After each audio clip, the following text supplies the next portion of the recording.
Oh, Han, andiyan ka na pala. Nakautang ka ba kay kumpare? Oo, Han, 5,000. May advance interest pala to? Oo, Han, mayroon. Wala tayong magawa. Yan talaga yung patakaran nila eh. Bakit kasi hindi mo sinabi na may advance interest pala yan? At di ko rin kasi alam kung ano yan.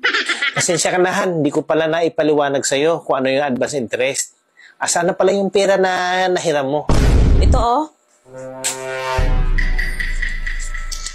Oh, bakit 5,000 pa rin to?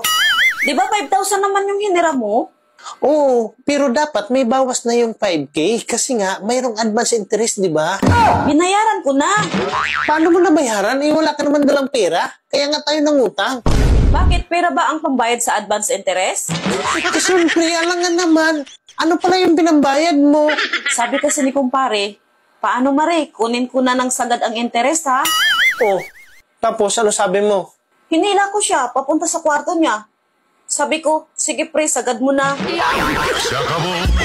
Kaya pala walang bawas yung 5,000? Tsaka bakit parang hinang-hina ka at pag napagod ka? Ano ba nangyari sa'yo?